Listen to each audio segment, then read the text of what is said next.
Kemudian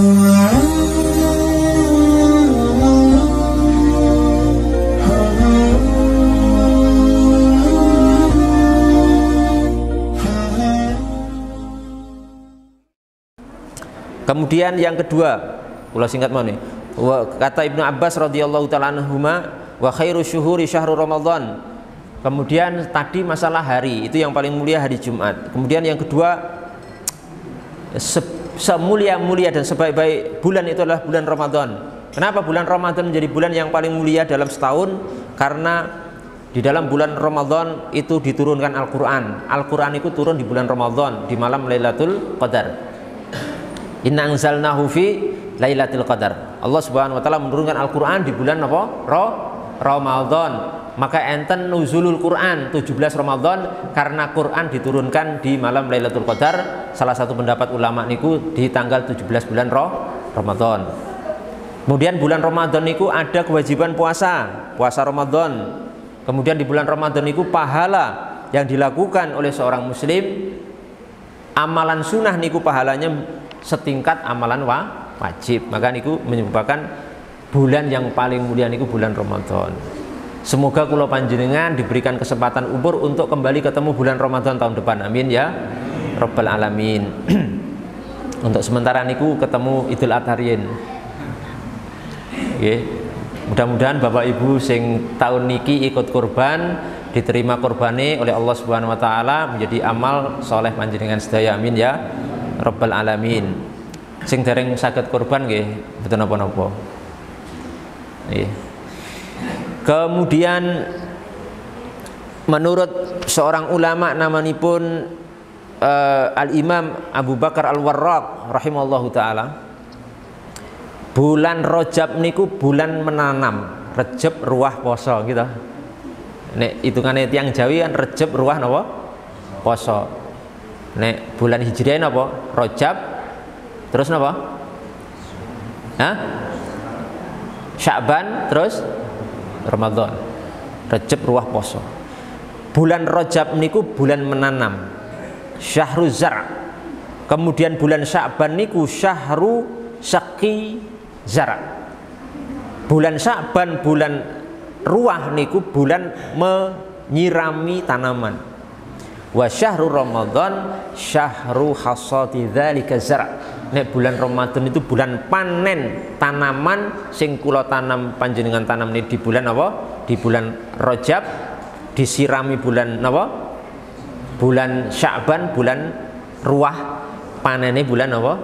Bulan Ramadan.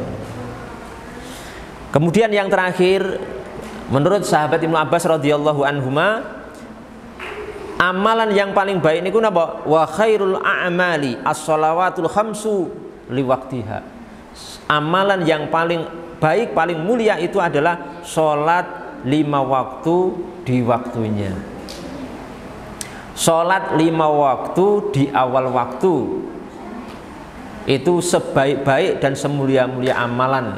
Jadi monggo Bapak Ibu yang dimuliakan Allah Subhanahu wa taala, ketika waktu sholat sudah tiba, adzan sudah dikumandangkan, monggo kita tinggalkan seluruh aktivitas kula panjenengan semuanya untuk mendatangi panggilan Allah. Kita tunaikan sholat fardu, usahakan dengan berjamaah dan usahakan dilakukan di masjid, ya, di masjid Allah Subhanahu wa taala, karena pahalanya sangat besar, 27 derajat. Sholat fardu berjamaah di awal waktu.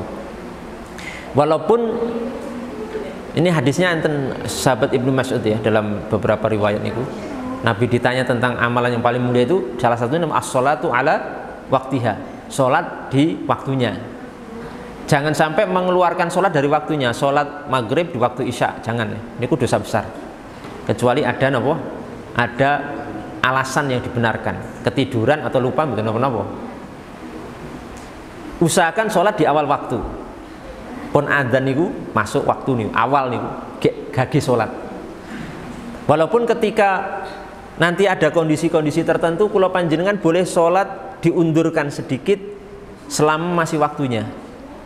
Kan duhur, misalkan duhur niku awal waktu kan setelah matahari tergelincir terus sampai napa akhir waktu niku ketika matahari bayangan benda itu sama dengan bendanya waktu sholat asar niku masuk.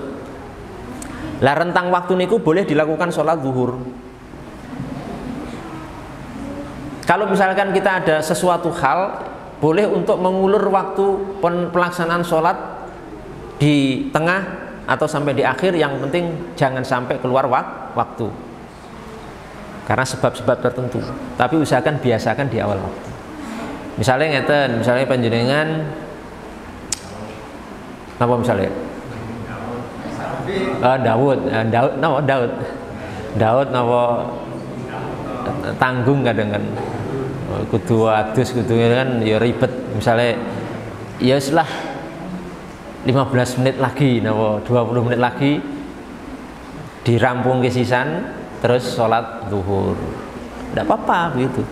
Yang penting ketika dengar adzan dan masuk waktu niku, jenengan dalam hati harus punya niat napa melakukan sholat tepat waktu walaupun agak molor sedikit. Mboten napa-napa. Ketika dalam hadis Nabi, ketika kula panjenengan sudah di hadapan makanan dan siap santap, kita sudah pengen makan, terus adzan, barengi adzan, niku sholat dhisik napa mangan dhisik nih? Mangan lah. Kok sholat mangan niku? Sing sesuai sunnah niku makan dulu Pak, niku ampun sholat sik malah. Jenengan sing pinter ngoten. Niki fungsine ngaji niku ngoten. Kita niku tidak jarak loh ya, tidak disengaja. Misalnya pas mantuk kerja, ya pulang kerja capek, king sawah, luwe banget, pas dihidangkan makanan, pas penajeng muluk adzan. Napa salat napa makan? Nggih mangan se. Islam niku penak, aja digawe susah. Niku lebih afdol malah makan riyen niku. Jenengan makan dhisik niku lebih utama daripada sholat di dhisik. Nopo enten dalile Ustaz? Enten Pak, enten. Dalilnya ada. Dalam Sahih Bukhari Muslim, Nabi Muhammad SAW sabda, la sholata bi hadrati ta'am wala huwa yudafi'uhu al-akhbathan. Tidak ada sholat yang sempurna ketika makanan sudah terhidang, dan tidak ada sholat yang sempurna ketika kita menahan buang air kecil atau buang air besar. Nek pun tersedia, pun siap santap, kita memang lapar, napa? Sholat makan dulu. Bar makan selesai baru sholat. Ketinggalan jamaah tidak masalah, karena itu lebih utama daripada jenengan sholat berjamaah tapi pikirannya enten ngomah. Imamnya maca bismillahirrahmanirrahim alhamdulillahirabbil alamin. Duh ingkongku piye, Mang. Wetenge krucak menghadap Tuhan malah ini wis pikirannya enten ngomah ning ngarepe ingkung. Ndak ada fungsinya seperti itu. Karena sholat niku menghadap Allah perlu kekhusyuan. Niku bagaimana Islam itu begitu luar biasa. Begitu mudah, begitu sempurna, begitu napa nggih? Tidak memberatkan umatnya ketika memang harus makan dulu.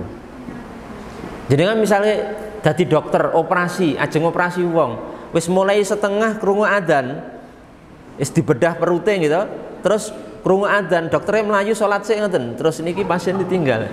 Ya bacot mangkat ngoten. Niku pentingnya fikih, Pak. Nek jenengan pun belajar dalil tanpa bimbingan ulama, niki pasiennya sing pun dibedah perute niku ditinggal sholat. Wah, sholat kan lebih utama karena menghadap Allah, jangan mementingkan dunia. Ya wis malah bablas niku sing dioperasi malah bablas. Mboten bablas mari, bablas mati. Karena kesalahan memahami hadis-hadis Nabi Muhammad SAW. Salah dalam memahami Quran. Jadi memahami hadis Nabi, memahami Al-Quran itu harus dengan bimbingan ulama. Saya mendapatkan ada beberapa teman saya beberapa kali kemarin ke Papua niku saya bertemu dengan rekan-rekan dari TNI Angkatan Darat. Di situ tidak bisa, Pak, jadi TNI dari tentara niku pas sholat tidak semua anggota yang jaga di perbatasan niku kemudian ketika adzan langsung sholat, tidak bisa, Pak. Enten sing sholat sebagian, ada yang nunggu di pos, apa? Sebagian. Ndak bisa ngotot niku 20 orang harus sholat bareng. Ngamalke Quran niku keliru. Sebagian 10 sholat, sebagian tetap berjaga di pos perbatasan. Niki agak terlambat yang 10. Bahkan yang terlambat niki tidak salah, bahkan sesuai dengan petunjuk Quran kali petunjuk hadis Nabi Muhammad SAW. Termasuk di Masjidil Haram niku tentara-tentara di sana niku nggak langsung sholat semua. Sebagian sholat, sebagian menjaga jamaah. Ngoten nggih. Jadi ampun jenengan mungkin jadi ojol, misalnya jadi ojek online, ojol ngeterke penumpang, adzan ditinggal ning tengah jalan, sik tak sholat sik ditinggal ning tengah jalan. Wah ini ora paham. Ampun ngamalke Islam itu saklek gitu. Ketoke sekilas sepertinya itu bagus, sepertinya lebih bagus, tapi itu sebenarnya salah. Cobi nek sing ditinggal niku mbah-mbah numpak ojol jenengan ditinggal ning dalan jenengan sholat. Kayak ning ora-ora sisane. Iku nggih, jadi mohon dipahami niku.